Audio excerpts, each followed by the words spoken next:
नमस्कार, मैं हूं दीपिका नयाल और आज हम बात करेंगे उत्तर प्रदेश की बाराबंकी लोकसभा सीट के बारे में, जहां से इस वक्त भारतीय जनता पार्टी की प्रियंका सिंह रावत सांसद है, जिन्होंने साल 2014 में यहां पर कांग्रेस के दिग्गज नेता पीएल पूनिया को हराकर इतिहास रचा था।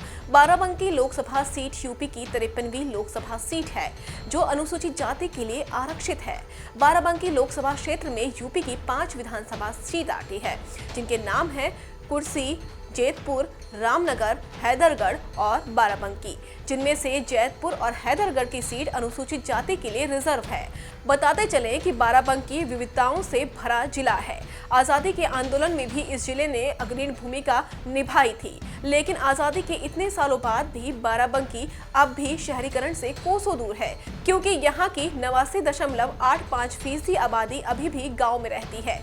जिले की औसत साक्षरता दर 61.75% है, जिनमें से पुरुष साक्षरता दर 70.27% है और महिलाओं की साक्षरता दर 52.34% है।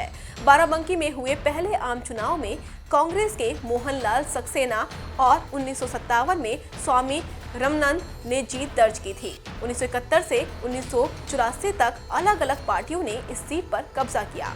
1989 से 1996 तक समाजवादी पार्टी के राम सागर रावत ने लगातार 3 बार यहां से जीत दर्ज की, लेकिन 1998 के आम चुनाव में भाजपा के बैजनाथ ने राम सागर रावत को हरा दिया, मगर 1999 में हुए आम चुनाव में राम सागर रावत ने बीजेपी के बैजनाथ रावत को हराकर अपनी पिछली हार का बदला ले लिया। 2004 से बसपा ने इस सीट पर पहली बार कब्जा किया।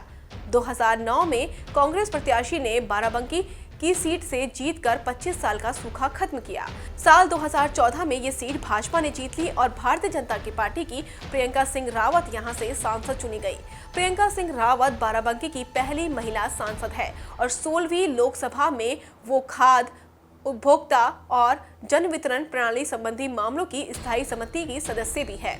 बाराबंकी में जीजी के नाम से लोकप्रिय प्रियंका 16वीं लोकसभा में चौथी सबसे कम उम्र की सदस्य है। पिछले 5 सालों के दौरान उनकी लोकसभा में उपस्थिति 83% रही है। इस दौरान उन्होंने 34 डिबेट में हिस्सा लिया है। साल 2014 के चुनाव में इस सीट पर कांग्रेस दूसरे, बसपा तीसरे, सपा चौथे और पीईसीपी 5वें नंबर पर रही। साल 2014 में यहां पर 17,21,278 मतदाताओं ने अपने मतों का प्रयोग किया था, जिसमें पुरुष मतदाताओं की संख्या 53% और महिला मतदाताओं की संख्या 46% थी।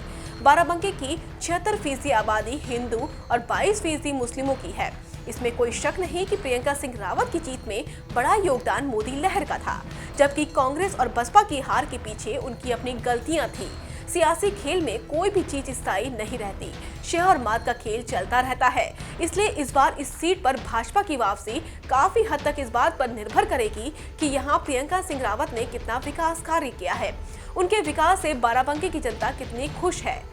तो वहीं दूसरी ओर विरोधी दल भी यहाँ जीतने की हर संभव कोशिश करेंगे, लेकिन इस खेल में बाजी उसी के हाथ लगेगी जिसे जनता का साथ और प्यार मिलेगा। अब जनता का मूड क्या है, ये तो लोकसभा चुनाव के परिणाम ही बताएंगे, लेकिन निसंदेह इस बार इस सीट पर रोचक मुकाबला देखने को मिलेगा।